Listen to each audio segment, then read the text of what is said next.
오늘 본문에 나오는 말씀의 배경은 예루살렘의 성벽을 느헤미야를 중심으로 해서 완공한 이스라엘 백성들은 학사 에스라를 또 중심으로 해서 예루살렘 수문 앞 광장에 느헤미야 8장에 보게 되면 다 이렇게 모여들게 되어집니다.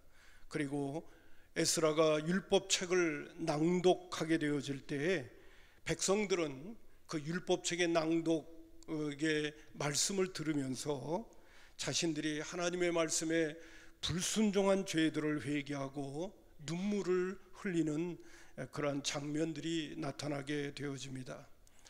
하나님의 은혜로 말미암아 바벨론으로 포로로 잡혀갔다가 돌아와서 이제 성전도 짓고, 그리고 또 느헤미야 지도자를 통하여 성벽도 지었지만은 정작 그곳에서 살고 있는 자신들의 삶이 하나님 앞에서 또 하나님의 말씀 앞에서 바르지 못한 삶을 되돌아보고 또 이스라엘의 역사를 되돌아보면서 하나님 앞에 한없이 눈물을 흘리고 회개하는 장면이 느헤미야 8장에서 언급되어집니다.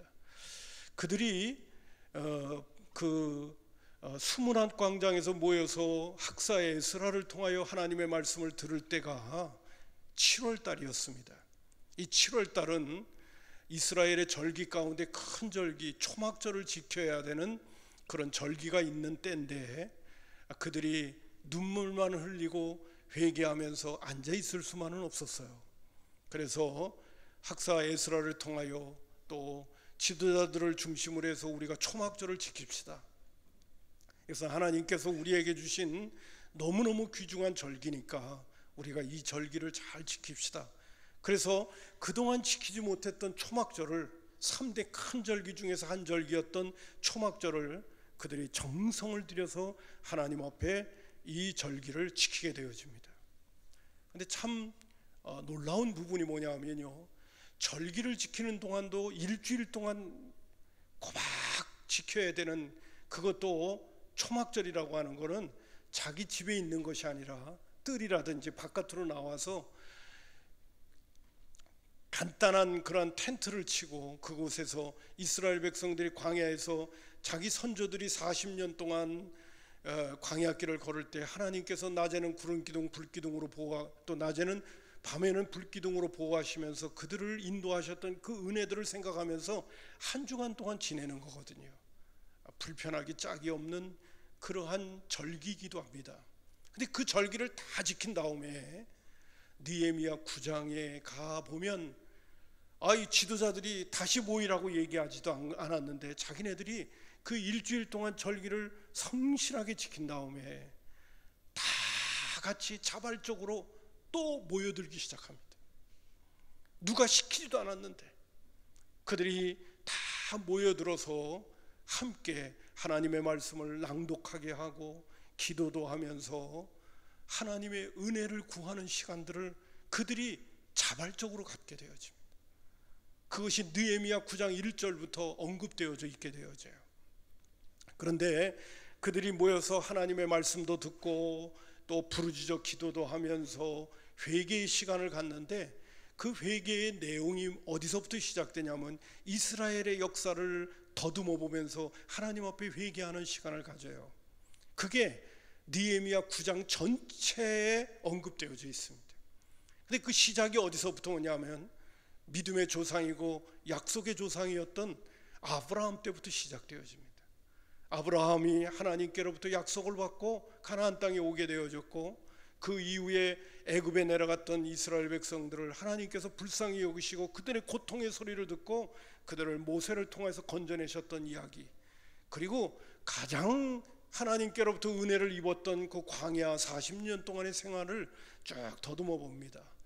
하나님께서 구름기둥과 불기둥으로 인도하셨고 뿐만 아니라 광야였기 때문에 먹을 것을 찾을 수가 없는데 아침에 하나님께서 만나를 주시고 또 고기 윈 메추라기를 먹여주시면서 그들로 하여금 광야길을 걷게 하셨던 그 놀라운 역사들을 그들이 더듬으면서 이야기를 하기 시작하는 거죠. 뿐만 아니라 하나님께서 그들로 하여금 그 광야길을 걷게 됐을 때 옷을 만들어 입을 수도 없는 입장이기 때문에 옷이 해지지도 않게 하시고, 또 어떤 때는 물이 없는 곳이 주어질 적에는 반석을 치셔라도 하나님께서 그들에게 물을 내주시고, 뿐만 아니라 그들은 이곳저곳을 걸어야 될 일들이 많이 있는데 발이 부르트지도 않고 신발이 해지지도 않고 뭐 그런 이야기들이 쭉 언급되어져 있게 됩니다. 특별히 여러분 누가복음 9장 느헤미야서 9장 21절을 보면 40년 동안 들에서 기르시되 그렇게 나옵니다. 부족함이 없게 하심으로 그 옷이 헤어지지 아니하였고 발이 부르트지 아니했다는 이런 얘기도 합니다. 하나님께서 그렇게 보호하셨다는 거예요. 그러나 그 광야길을 걸어갈 때마다 자기의 기대대로 자기 뜻대로 이루어지지 않을 때마다 이스라엘 백성들은 원망과 불평을 토로하면서 하나님의 말씀에 불순종한 이야기들을 또한 거기서 언급합니다. 그리고 결정적으로 중요한 문제가 뭐냐 하면 하나님을 금송아지로 바꿔버리는 그러한 엉뚱한 짓을 이 이스라엘 백성들이 저지르게 되어집니다. 이때는 하나님께서 더 이상 못 잡겠다고 생각하시고 그들을 다 멸절시키려고 하셨지만은 하나님께서 모세의 기도를 들으시고 또한 그들을 용납하시고 용서해 주셨다는 이야기까지도 이스라엘 백성들은 다 상기시키면서 하나님 앞에 기도하면서 회개하는 거예요. 하나님께서 그렇게 용서하시고 용납하시고 긍휼과 사랑을 가지고 그들로 하여금 약속하셨던 가나안 땅에 들어가게도 하셨다는 거예요. 근데 가나안 땅에 들어갔더니만 그곳에서의 그 풍요로움을 느끼면서 그들은 또 하나님을 잊어버리게 되더라. 하나님께로부터 멀어지게 되어죠. 하나님의 말씀에 불순종하는 존재들로 전락해버리게 되어졌다. 그래서 하나님께서 주변에 있는 이방 민족들을 들어서 이스라엘 백성들을 또 내리치시기도 하시고 나라를 빼앗기기도 하게 하는 그런 어려운 문제들이 주어졌던 사사시대의 이야기를 합니다. 뿐만 아니라 사울왕, 다윗, 솔로몬까지 이어지면서 하나님께서 지도자들에게 은혜를 베푸셔서 그들로 하여금 나라를 잘 다스리게 하시기도 했지만은 여러분 사울왕도 특별한 인물도 아니었어요. 다윗도 목동이었습니다. 특별한 인물도 아니었어요. 그의 아들 솔로몬도 어렸을 때 왕이 됨으로 말미암아 나라를 이끌어가기가 정말 어려웠어요. 그러나 솔로몬도 하나님 앞에 나라를 잘 다스리게 해달라고 기도를 하고 도움을 청할 때 하나님께서 전무후무한 지혜를 주시고 은혜를 주셔서 나라가 부강하게 되어지고 하나님의 축복의 자리에 있게 되어졌던 얘기도 그들이 하는 거죠. 그러나 솔로몬은 이방에 있는 공주들을 데리고 오면서 우상이 들어오게 만들고 하나님이 여러 차례 우상을 섬기지 말라고 경고하셨지만은 그 말을 듣지 않고 우상을 섬기다가 나라가 두 조각으로 갈라지게 되어지고 북이스라엘과 남유다가 이루어졌다가 북이스라엘도 계속 불순종하고 왕들이 계속 불순종하면서 아수르 나라에 의해서 망했고 남유다도 하나님의 말씀에 계속 불순종하다가 남유다 역시도 바벨론에 의해서 망하게 되어졌다는 이야기를 그들이 역사를 더듬어 보면서 우리 이 민족은 이렇게 불순종하는 민족이었습니다. 그래서 어려운 고초를 당하고 어려운 시절들을 우리는 많이 보냈습니다. 그 이야기들을 합니다.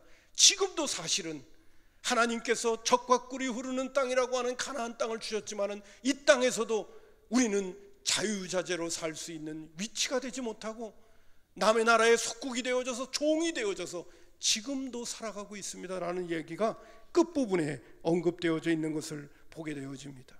여러분 오늘 느헤미야 9장 36절과 37절에도 이렇게 합니다. 우리가 오늘날 종이 되었는데 곧 주께서 우리 조상들에게 주사 그들의 열매를 먹고 그것의 아름다운 소산을 누리게 하신 땅에서 우리가 종이 됐다.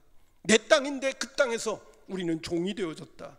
우리의 죄로 말미암아 주께서 우리 위에 세우신 이방 왕들이 이 땅에 많은 소산을 얻고 그들이 우리의 몸과 가축을 임의로 관할하오니 우리의 곤란이 심하다. 하나님의 은혜 가운데 70년 만에 바벨론에서 포로로 잡혀갔다가 돌아오기는 했어요.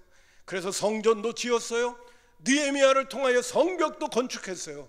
그러나 지금도 나라를 잃어버린 속국의 민족으로서 이 땅에서도 우리는 종으로 살아가고 있습니다. 그 이유가 무엇입니까? 우리는 위대한 하나님, 전능한 하나님을 모시고 살았던 백성임에도 불구하고 왜 이런 어려움이 우리 가운데 있는 것입니까?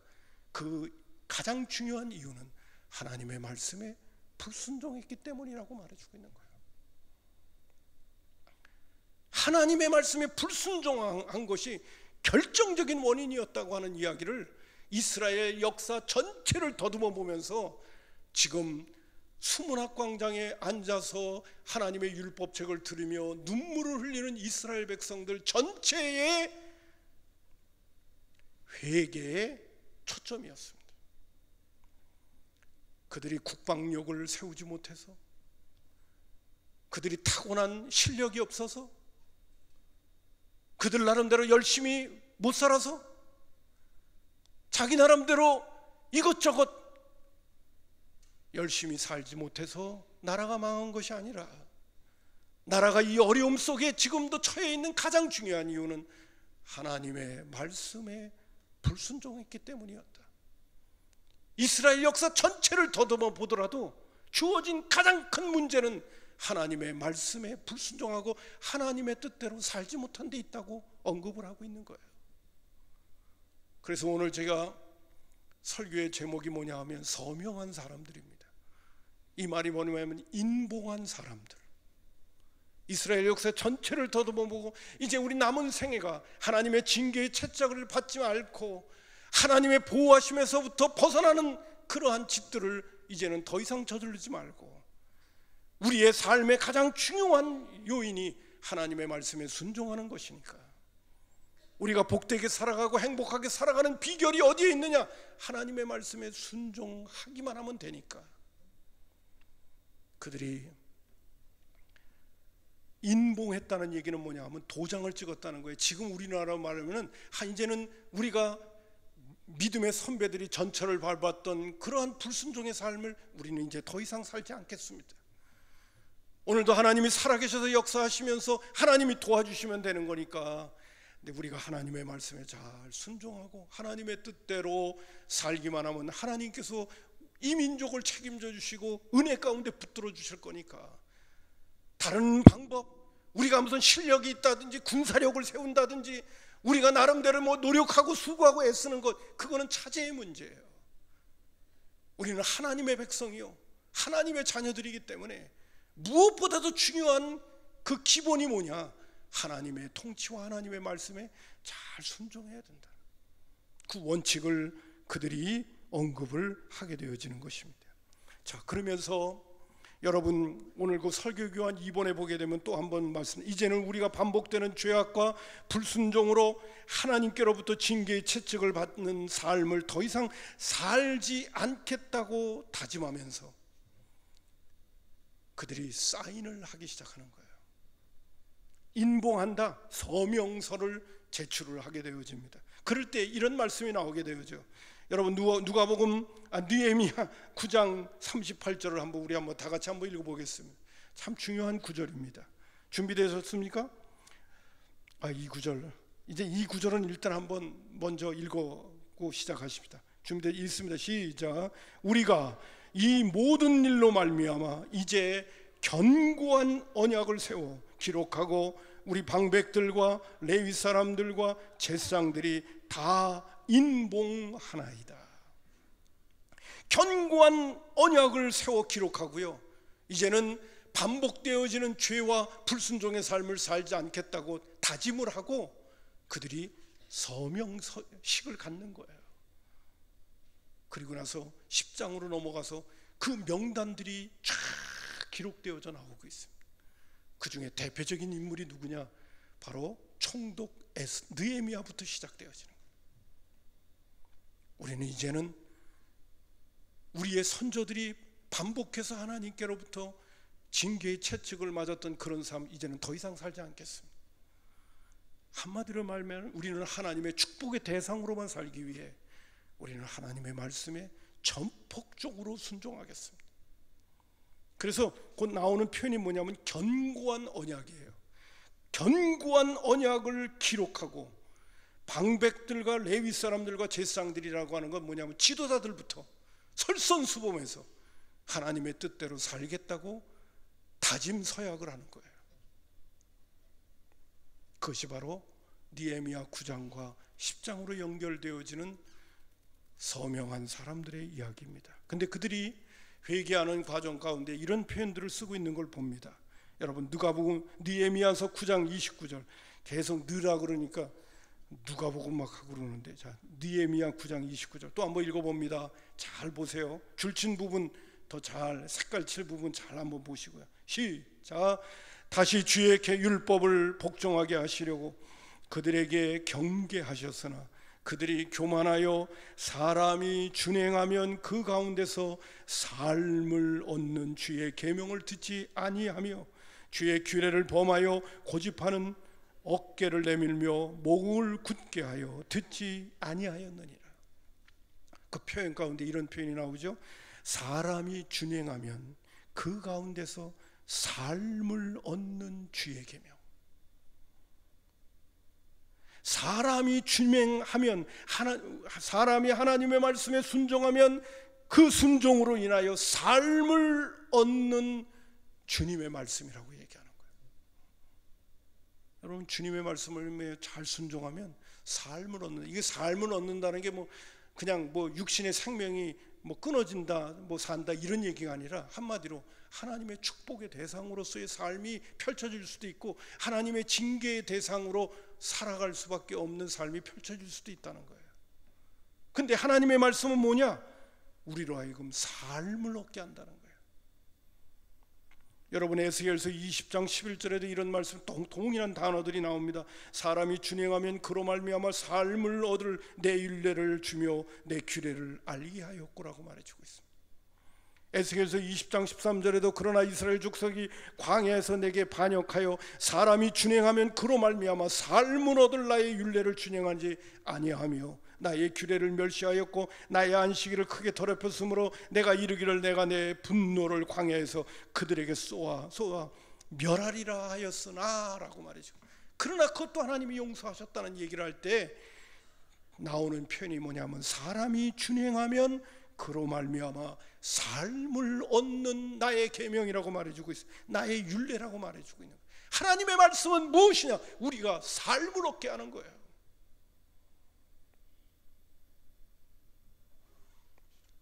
제가 오늘도 강조하고 싶은 메시지는 뭐냐면요, 복된 인생을 살아가는 비결이 어디 있느냐, 행복한 인생을 살아가는 비결이 어디 있느냐, 세상적으로 표현해서 성공적인 인생을 살아가는 비결이 어디 있느냐, 하나님의 말씀에 있다는 거예요.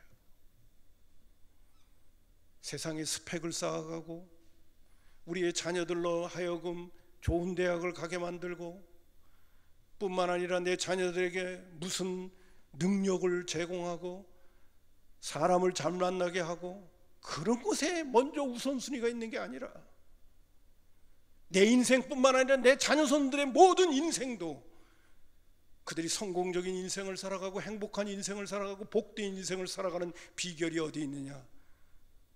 하나님의 말씀에 순종하는 데 있다고 성경은 우리에게 말해주고 있는 것입니다. 하나님의 백성이 아니라면 모르겠어요. 하나님의 백성이라면 우리가 살아가는 방식은 세상 사람과 살아가는 방식과 다른 거예요. 여러분, 레위기 18장 5절에도 너희는 내 규례와 법도를 지키라. 사람이 이를 행하면 그로 말미암아 살리라. 나는 여호와라고 말해주고 있습니다. 여러분, 그러므로 복과 저주가 하나님의 말씀 가운데 있다는 것을 우리는 다시 한번 마음속에 새겨야 되겠습니다. 여러분, 우리 믿음의 식구들에게 어제도 세례자 교육을 시키면서 제가 그런 얘기를 했습니다. 아무개 교우님, 제가 강대상에서 시척하면 말씀을 전했습니다. 시척이라는 표현을 썼는데 자주 말씀을 전했습니다. 하나님 인간을 만드신 목적이 뭔지 아시죠? 또 우리가 살아가는 이유가 뭔지 아시죠?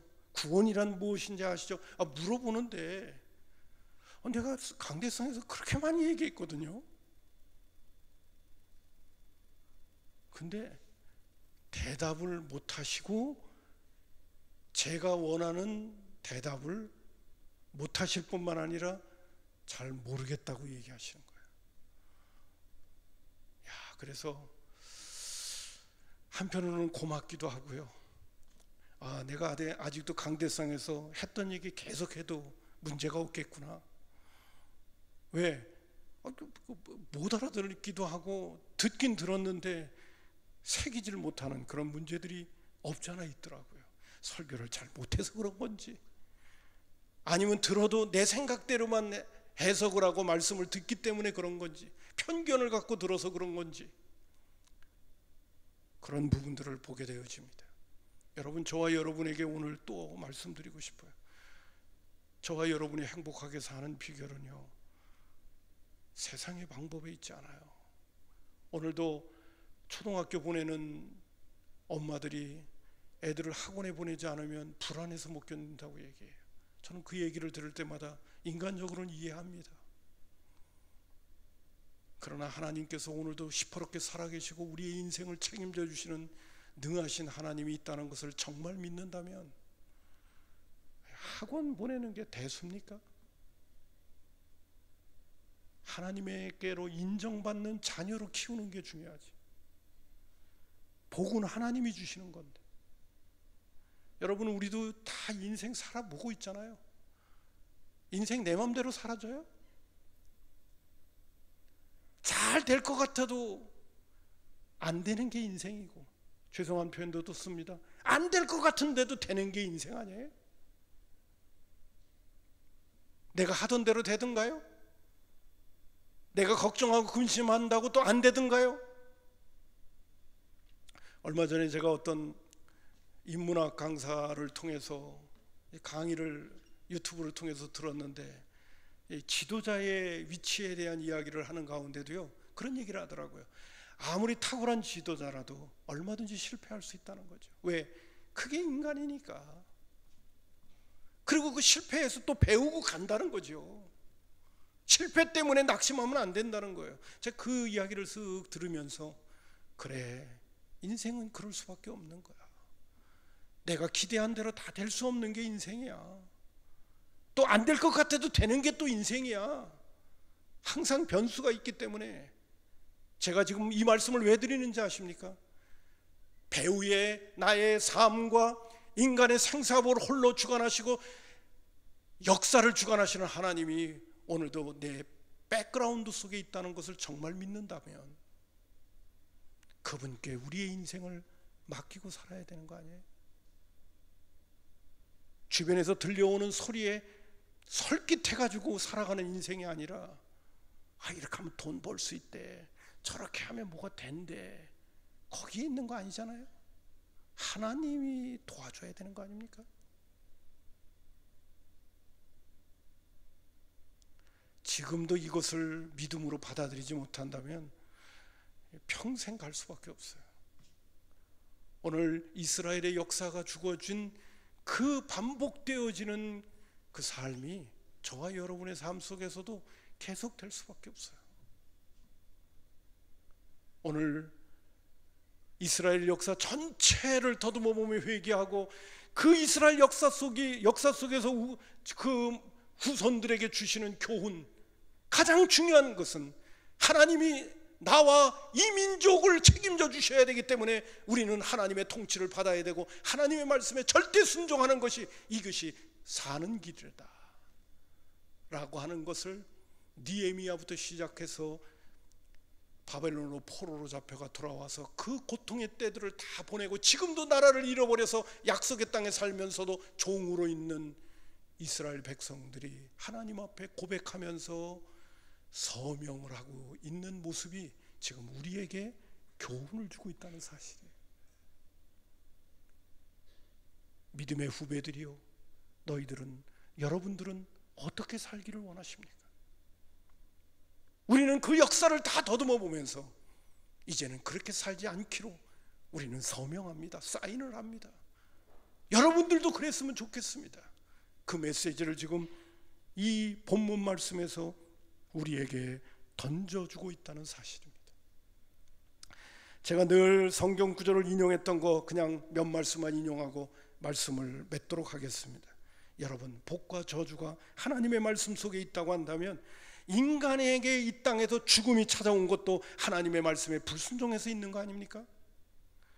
뿐만 아니라 하나님께서 이스라엘 백성을 애굽에서 건져낼 적에도 하나님께서 그들에게 하셨던 가장 중요한 메시지가 출애굽기 20장 1절부터 3절, 하나님이 이 모든 말씀으로 말씀하여 이르시되 나는 너희를 애굽 땅 종되었던 집에서 인도하여 낸 내 여호와 하나님이라고 말씀하시면서 십계명을 주시고 너희들은 내 백성이니까 이렇게 살아야만 된다라고 하는 말씀을 언급해 주시고 그것이 복된 인생을 살아가는 비결임을 그들에게 말씀해 주시잖아요. 뿐만 아니라 신명기 10장 12절과 13절에 있는 말씀은 이스라엘아 내 하나님 여호와께서 내게 요구하는 것이 무엇이냐, 곧 내 하나님 여호와를 경외하여 그 모든 도를 행하여 그를 사랑하며 마음을 다하고 뜻을 다하여 내 하나님을 여호와를 섬기고 내가 오늘날 네 행복을 위하여 내게 명하는 여호와의 명령과 규례를 지키는 것이 아니냐. 결국 하나님의 말씀에 순종한다는 것은 하나님께는 기쁨이 될 뿐만 아니라 너희들에게는 행복이 되는 거란 말이에요. 뿐만 아니라 하나님께서 신명기를 통하여 이스라엘 백성들에게 그들이 살아가는 삶의 방식도 가르쳐주고 있습니다. 애굽 땅과 가나안 땅의 차이를 언급해 주셨고 우리 믿음의 식구들에게도 이 메시지를 여러 차례 권면으로 드렸습니다.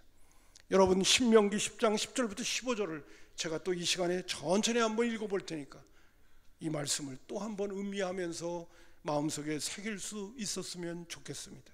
네가 들어가 차지하려 하는 땅은 내가 나온 애굽 땅과 같이 아니하니 거기에서는 너희가 파종한 후에 발로 물대기를 채소밭에 댄과 같이 하였거니와 거기거냐. 애굽 땅은 나일강이 흐르고 있기 때문에 그것은 바로 뭐냐, 세상 방법이라는 거예요. 오늘도 자연인이 그냥 추구하고 있는 세상의 방법, 그것이 바로 애굽 땅의 모습이었다는 거예요.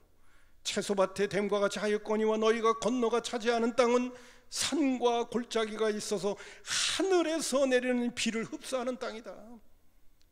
한마디로 말하면 하늘 쳐다보지 않으면 살 수 없는 땅이 가나안 땅이라는 거예요. 여러 차례 말씀드렸어요. 이거는 인간적으로 세상적으로 정말 피곤한 땅입니다. 가나안 땅은 믿음이 아니고서는 살 수 없는 땅입니다. 왜? 하늘을 쳐다봐야 되니까. 불편하기 짝이 없어요. 어떤 때는 불안하기 짝이 없어요. 왜? 눈에 보이지 않으니까. 그때 하나님이 도와주셔야 되는 땅이니까. 내 눈에 저수지가 있고 물이 가득 내 눈에 보이는 애굽 땅과 같았다면 여기 물 있는데 뭐 걱정할 거 있겠어? 이렇게 살아가는 게 아니라 늘 하나님을 의지하면서 하나님을 바라봐야 하는 땅이 가나안 땅이니까. 애굽 땅과 같지 않은 땅이 가나안 땅이라고 언급하시면서 내 하나님 여호와께서 돌보아 주시는 땅이라, 연초부터 연말까지 내 하나님 여호와의 눈이 항상 그 위에 있느니라. 내가 오늘 너희에게 명하는 내 명령을 너희가 만일 청종하고 너희의 하나님 여호와를 사랑하여 마음을 다하고 뜻을 다하여 섬기면, 조건이 그거예요. 하나님 사랑하고 하나님의 말씀에 준행만 하는 것이 분명하다면 여호와께서 너희 땅에서 이른 비와 늦은 비를 적당한 때에 내리시리니 너희가 곡식과 포도주와 기름을 얻을 것이요 또 가축을 위하여 들에 풀이 나게 하시리니 네가 먹고 배부를 것이다. 가나안 스타일은 절대 애굽 스타일과 다른데, 예수 믿는 그리스도인들, 하나님의 백성들이 살아가는 삶의 방식은 가나안 땅의 스타일을 살아야 되고 하늘을 쳐다봐야 되고 하나님을 사랑하면서 하나님의 말씀에 준행하기만 하면 하나님께서 책임져 주시는 인생을 살아가는 것이 하나님의 백성들이 누리는 삶이라고 언급을 해 주십니다. 오늘 제가 목사이기 때문에 여러분에게 또 말씀에 순종하라고 얘기하는 게 아닙니다. 성경이 우리에게 말해주고 있는 비결을 얘기해 주는 거예요. 그 다음에 또 한 가지, 시간은 많이 지났지만은 여러분 이런 말씀까지도 대하고 있습니다.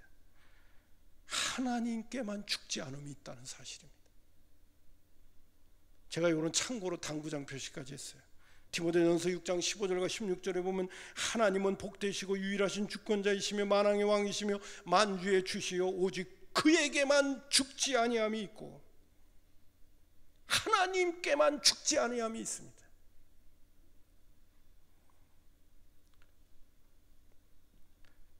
여러분, 인생은 다 죽습니다. 노인이건 젊은이건 어린아이건 죽음은 항상 우리 눈앞에 있는 겁니다. 근데 하나님께만 죽지 아니함이 있어요.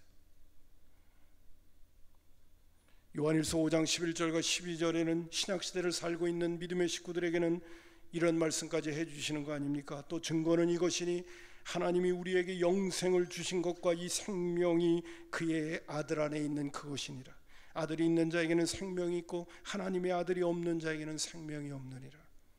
구약의 메시지 가운데는 이 땅에서 어떻게 사는 것이 행복하게 사는 비결이라는 내용들이 많이 담겨져 있다면, 신약에 와서는 그러나 아무리 이 땅에서 아무리 행복하게 살고 아무리 성공적인 인생을 살더라도 인간은 다 나그네와 행인과 같은 인생이고 풀의 꽃과 같은 인생인데, 아무리 성공적인 인생을 살았더라도 죽음을 향하여 다 가는 인생이고, 얼마 전에도 김준호 장로님 서울대학교에 나와서 자기 나름대로 멋진 인생, 다른 사람들 앞에서 법학과를 나와가지고 그렇게 살아가셨던 삶의 모습이 있었지만은, 화장터에서 한 줌의 흙으로 돌아가시는 그 모습을 볼 때 이 땅에서 화려했으면 뭐 할 거예요? 이 땅에서 잘 살았으면 뭐 할 거예요? 이 땅에서 행복하면 뭐 할 거예요? 이 땅에서 높은 지위에 올라갔으면 뭐 할 거예요? 다 한 줌의 흙이 될 건데, 별거 아닌데, 그게 짧은 인생인데. 여러분, 우리의 자녀들에게도 죽음의 문제에 대한 정확한 지혜를 가르쳐 줘야 됩니다. 그래야 세상에 대한 욕심의 마음 빼앗겨 살지 않게 되어지는 거예요. 이 세상에 있는 것들을 즐기느라고 바빠 있지 않게 되는 겁니다. 인생은 덧없이 가는 인생이고, 인생은 짧은 인생이고, 인생은 왔다 가는 허무한 인생이기 때문에 여기에다가 너무 마음 빼앗기면 안 된다.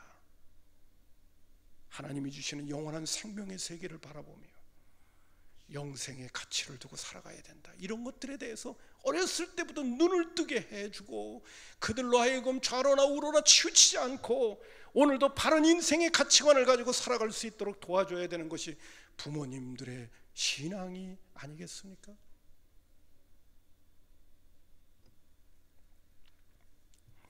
말씀을 맺도록 하겠습니다.